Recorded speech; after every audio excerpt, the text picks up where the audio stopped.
सनावद में प्रतिवर्षानुसार इस साल भी पंडित कॉलोनी व न्यू जैन कॉलोनी के स्थानीय रहवासियों के द्वारा मंत्री गार्डन में 5 जनवरी से 12 जनवरी तक श्रीमद् भागवत कथा और शिव महापुराण कथा का भव्य आयोजन किया गया। कथावाचक ज्योतिषी आचार्य प्रवीण राजौरिया वृंदावन के मुखारबिंद से हुई। कथा श्रवण के दौरान चारों ओर का वातावरण भक्तिमय हो उठा। सुमधुर भजनों पर श्रद्धालु भक्त झूमकर नाचते गाते नजर आए। संगीतमय 7 दिवसीय भागवत कथा का आज यजमानों के साथ हवन पूजन व पूर्णाहुति के साथ समापन हुआ है। मीडिया से चर्चा के दौरान कथावाचक आचार्य प्रवीण राजौरिया ने बताया कि यह कथा का 3रा साल है और लगातार हिंदू धर्म की ध्वजा यूं ही लहराती रहे। देश के यशस्वी प्रधानमंत्री नरेंद्र मोदी जी के नेतृत्व में एक बार पुनः भारत हिंदू राष्ट्र की ओर आगे बढ़ रहा है। सभी लोगों को सनातन धर्म की रक्षा के लिए आगे आना चाहिए। इस दौरान मुख्य रूप से नितिन माली, अनिल गुप्ता, रामलाल मालाकार सहित बड़ी संख्या में गणमान्य नागरिक मौजूद रहे। जो 18 पुराण हैं उनके 2 ही वचन है कि बंधुओं माताओं आप परोपकार कीजिए।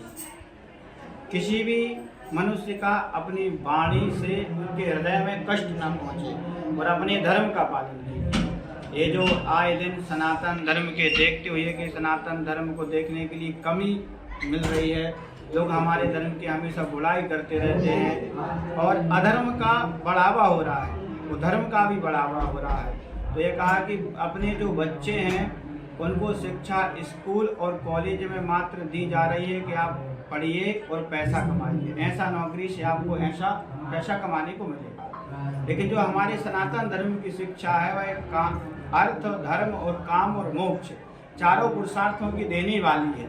इसलिए माताओं बंधुओं, आप अपने अपने पुत्रों को धर्म की शिक्षा और मोक्ष की शिक्षा प्रदान कीजिए, जिससे बच्चे संस्कारी बनेंगे। वो संस्कारी बनेंगे तो धर्म का विकास होगा, भारत देश का विकास होगा, माता पिता आपकी सेवा करेंगे और आपका जीवन सफल होगा। लगातार कहीं न कहीं हिंदू राष्ट्र बनने की भी मांग उठ रही है, आवाज़ उठ रही है। इस संबंध में आप क्या कहेंगे? इस संबंध में देखिए, हिंदू राष्ट्र तो पहले से है ही, जहाँ पर हिंदू हैं वह हिंदू राष्ट्र है, तो कागजों में इसकी मान्यता मिलनी चाहिए।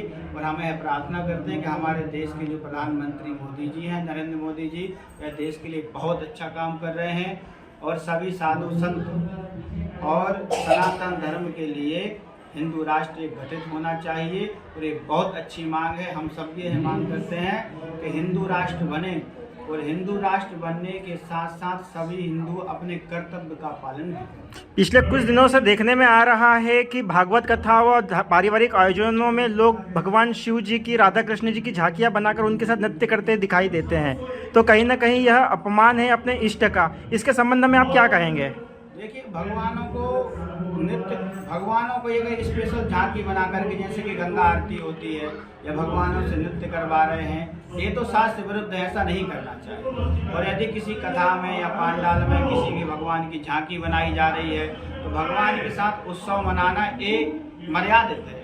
जैसे कि हमारे यहाँ भी झांकी बनी हुई थी, भगवान शिव की बारात निकली, राधा कृष्ण रुक्मिणी का विवाह हुआ, तो ये बहुत अच्छे से हुआ, उत्सव से हुआ। तो ये उत्सव होना चाहिए, उत्सव से व्यक्तियों का धर्म जागृत होता है। लेकिन जो देखने को मिलता है सोशल मीडिया पर, भगवान नाच रहे हैं मंडपों पर, मंचों पर और श्रोता देख रही है, ये एकदम अधर्म है, ऐसा कदापि नहीं होना चाहिए। सनावद से नीलेश मालाकार की रिपोर्ट।